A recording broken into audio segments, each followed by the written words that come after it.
केवल vote vote vote. 4.5 साल तक कोई भी शक्ल नहीं दिखाता। अब 2.5 महीने रह गए हैं, हर पार्टी का इंसान वोट मांगने के लिए यहाँ आतुर है। रोहतक का मूड तो देखो गुप्त है जी लोगों का। सीधी बात है, क्या पता किसको वोट देंगे जी। रोहतक में तो अभी तो बीजेपी की ज़्यादा लग रही है हमें। बीजेपी आनी चाहिए। रोहतक का मूड तो इस बार दीपेंद्र के साथ जाएगा पक्का, और ऊपर मोदी आएगा, ये भी बात पक्की है। रोहतक का मूड कांग्रेस के साथ जाएंगे लोग। अब ऊपर मोदी को देंगे, नीचे भूपिंदर हुड्डा चाहिए हमारे को। हमारी तो उस टाइम मोदी को लगेगी एज ए हिंदू। यानी कि मुकाबला कांटे का है या हमारी तरफ से तो एक तरफ हम मोदी को कहेंगे। और ऊपर ये तो जरूर है कि भाई बीजेपी सेंट्रल में तो आएगी, लेकिन यहाँ का अभी कुछ नहीं कह सकते। हरियाणा 3 का 13 होगा या 13 का 3 होगा। हम तो मोदी के साथ है। हम तो मोदी के साथ है। डूडी फ्रूट नर्सरी हमारे यहाँ पर किन्नू, माल्टा, अमरूद व हर प्रकार के फलों के पौधे तैयार मिलते हैं। यहाँ पर हाईटेक इजराइल तकनीक द्वारा पौधे तैयार किए जाते हैं। संपर्क करें विकास डूडी, नजदीक बिजली घर, पन्नीवाला मोटा, जिला सिरसा, हरियाणा। Mobile number 8901146006, 8529055551। नमस्कार, मैं हूं प्रमोद और आप देखना शुरू कर चुके हैं दी-सड़कनामा.com। इस वक्त मैं मौजूद हूं रोहतक में और ये मानसरोवर पार्क है, बड़ा पार्क है, रोहतक का दिल कहा जाता है ये। और हमारे साथ काफ़ी संख्या में जो लोग हैं यहाँ पे मौजूद हैं। और जैसे कि आप सब लोग जानते हैं कि 25 मई को हरियाणा में छठे चरण के दौरान 10 सीटों पर मतदान होगा। और रोहतक क्या चाह रहा है, रोहतक का मूड क्या है, आज हम सुबह सुबह यहाँ पर पहुँचे हैं और लोगों से बातचीत करेंगे सिलसिलेवार। सर नमस्कार। नमस्कार जी। कैसे हैं सर? बहुत बढ़िया जी। तो क्या रोहतक क्या चाह रहा है, रोहतक का मूड है वो क्या है?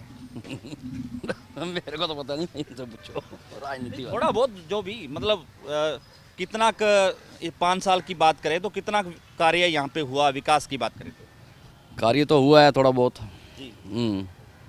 यानी उम्मीद से कम हुआ है या उम्मीद से ज़्यादा हुआ है? कम ही हुआ है। अच्छा, उम्मीद से कम हुआ है। तो क्या इस बार मतदाता है वो क्या चाह रहा है, रोहतक का मूड है वो क्या है? रोहतक का मूड तो देखो गुप्त है जी लोगों का। सीधी बात है, क्या पता किसको वोट देंगे जी। अच्छा, अभी कोई मतलब वो नहीं है। बिल्कुल। सर नमस्कार। नमस्कार जी सर, कितना कामकाज हुआ रोहतक की हम बात करें तो 5 साल का कार्यकाल देखें तो? कोई बहुत ज़्यादा कामकाज तो हुआ नहीं है जी। लेकिन जो भी है ठीक ही है अभी तो। तो क्या जनता क्या चाह रही है, रोहतक है वो क्या चाह रहा है कि यहाँ से बीजेपी, कांग्रेस या अन्य यानी कि इनेलो, जेजेपी, आम आदमी पार्टी? रोहतक में तो अभी तो बीजेपी की ज़्यादा लग रही है हमें। जी। बीजेपी आनी चाहिए। बीजेपी का ही लग रहा है। तो यहाँ पे कामकाज की अगर दृष्टि देखें तो कितना कम, उम्मीद से कम हुआ, उम्मीद से ज़्यादा हुआ?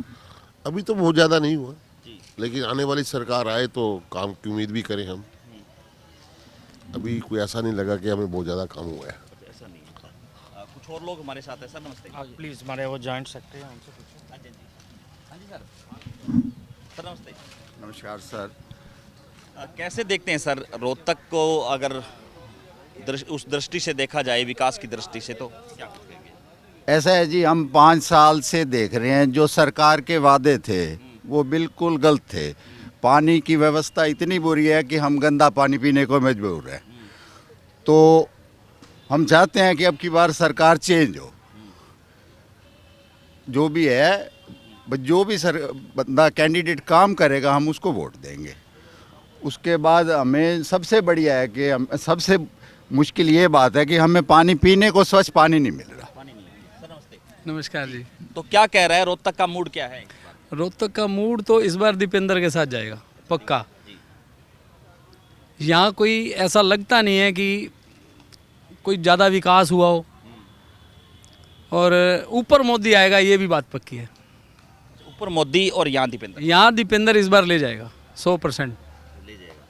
तो क्या कामकाज हुआ इस मतलब 5 साल के काम कार्यकाल? हुआ, थोड़ा बहुत हुआ, ज़्यादा काम नहीं हुआ। ज़्यादा नहीं हुआ। सर नमस्ते। कुछ और लोग भी हमारे साथ। सर क्या कुछ कहेंगे? ये स्टेट लेवल पे बिल्कुल होपलेस काम है हरियाणा सरकार का। गंदा पानी रोहतक में आता है, हर कॉलोनी में सालों से आ रहा है। कंप्लेंटें करके थक गए, कोई नहीं सुनता है इसकी।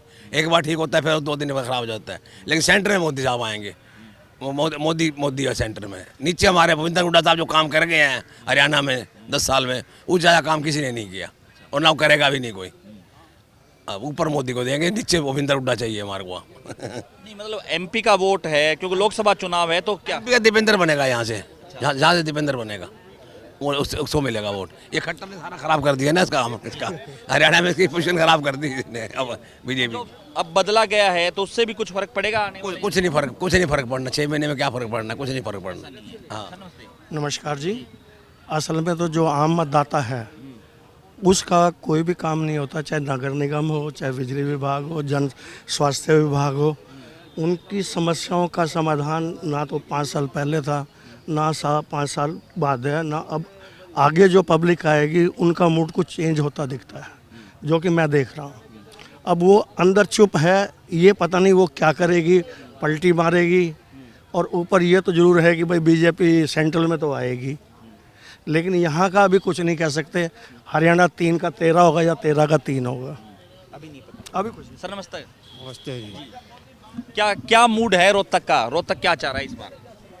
रोहतक क्या चाह रहा है जी इस बारे में हम क्या कह सकते हैं जी। अभी तो हरियाणा मूड बनेगा जब यहाँ पे बीजेपी ने जो फिर से प्रत्याशी बनाया अरविंद शर्मा को, उसको कैसे देखते हैं लोग? यानी कि उसके रिपोर्ट कार्ड पे बात करें, कितने नंबर देंगे 10 में से? ठीक काम हुआ, एवरेज हुआ या नहीं हुआ? एवरेज हुआ है, इतना खास काम नहीं हुआ। आगे चलेंगे जब सरकार नहीं बनाएंगे, जब देखोगे फिर क्या बनता है। सर हमारे बड़े कुछ और लोग। हाँ जी सर नमस्कार। नमस्कार सर। तो क्या रोहतक का मूड क्या है इस बार? क्या पौने 5 साल के कार्यकाल के अंदर जो रोहतक के अंदर भ्रष्टाचार के अंदर, ये मत सोचना कि मैं किसी पार्टी से बिलोंग करता हूँ। हम धर्मार्थ पहले हैं और राजनीतिक बाद में हैं। कोई दिन ऐसा नहीं जिस दिन फिरौती ना मांगी गई हो, जिस दिन किसी की बहू बहन बेटी की इज्जत पर हाथ ना डाला गया हो। और लॉ एंड ऑर्डर का बड़ा इशू बहुत बुरा हाल है, बहुत बुरा हाल है। ये काम तो चलते रहेंगे, कभी कम कभी ज़्यादा। किसी भी आप दफ्तर में चले जाइए, बगैर पैसे कोई आपका काम नहीं है। किसी भी ऑफिस में चले जाइए, पुलिस वाले बेखौफ होकर रिश्वत लेते हैं। और पौने 5 साल के अंदर जो एक भ्रष्टाचार का बोलबाला हुआ है, ये तो कहते हैं कि 400 पार 400 पार। और सबसे बड़ी बात यह कि धर्म के नाम पर ये जो राजनीति हो रही है, सबसे बड़ा दोष है। और हम चाहते हैं कि धर्म के नाम पर ये राजनीति नहीं होनी चाहिए। जिसके मुकद्दर में होगा बनेगा वही। और देखिए सबसे बड़ी बात, आज आदमी कांग्रेस छोड़ के बीजेपी ज्वाइन करते हैं और अगले दिन उसको टिकट दे देते हैं। इससे बड़ा भ्रष्टाचार भारतीय जनता पार्टी के अंदर क्या होगा कि आज कांग्रेस पार्टी का हम छोड़कर और बीजेपी ज्वाइन कर रहे हैं और 4 घंटे बाद हमें बीजेपी की टिकट मिल रही है। मेरे कहने का मतलब ये है कि इस भारत के अंदर कोई भी इंसानियत नाम की चीज़ नहीं है। केवल वोट वोट वोट। पौने 5 साल तक कोई भी शक्ल नहीं दिखाता। अब 2.5 महीने रह गए, हर पार्टी का इंसान वोट मांगने के लिए यहाँ आतुर है। और जहाँ तक कामों का सवाल है, अभी भाई साहब बतला रहे थे कि गंदा पानी, सीवर व्यवस्था, सबसे बड़ा जो परेशानी है। आज हम अकेले कहीं भी नहीं जा सकते। अगर आपकी जेब में 5,000 रुपये है तो आप घर सुरक्षित नहीं पहुँच सकते। और सबसे बड़ा बेरोजगारी का मुद्दा है। हमारा युवा भटक चुका है, तभी वो गलत कामों में अपना हाथ डाल रहा है।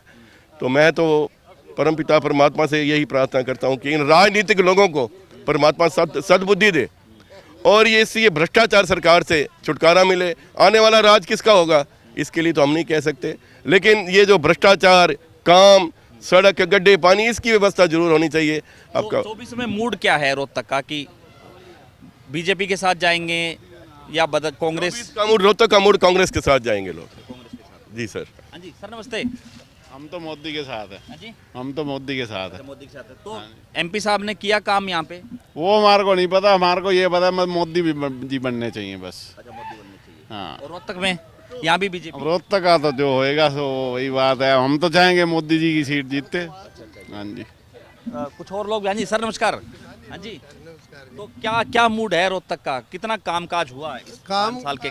मतलब सेंट्रल गवर्नमेंट की तरफ से पूछ रहे हैं, स्टेट गवर्नमेंट की तरफ से? दोनों ही बता दो कि अच्छा, हमारा तो मतलब स्टेट गवर्नमेंट की तरफ से तो शहर में होता ही है, काम अच्छी तरह से हो रहा है। तो सेंट्रल गवर्नमेंट के जो इलेक्शन है उसमें तो हमारी तो उस टाइम मोदी को लगेगी। एज ए हिंदू मोदी की फेवर में जाएंगे हम, और जाने भी चाहिए, क्योंकि इसके मेन ये रीज़न है कि इसके अगेंस्ट कोई ऐसा नेता नज़र ही नहीं आ रहा है एट प्रेजेंट। तो वो भी एक रीज़न है। रोहतक क्या करेगा 2024 के चुनाव में? लोकसभा में रोहतक बीजेपी के साथ जाएगा या कांग्रेस के साथ जाएगा? अलग अलग एरिया वाइज डिफरेंट सोचे हैं।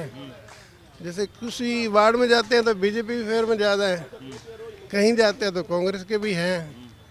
तो यानी कि मुकाबला कांटे का है या हमारी तरफ से तो एक तरफ हम मोदी को कहेंगे बाकी सर जो भाई साहब ने कहा थी मेरे को इतना ज्ञान जी धन्यवाद। तो यहाँ पर हमने जो है लोगों की नब्ज टटोलने का प्रयास किया और 2024 में क्या होगा, रोहतक क्या चाह रहा है, उसकी जानकारी भी हम आपको लगातार देते रहेंगे। ज़्यादा से ज़्यादा इस वीडियो का आप शेयर जरूर कर दीजिए ताकि तमाम लोगों तक की जानकारी पहुँचे। बहुत बहुत शुक्रिया।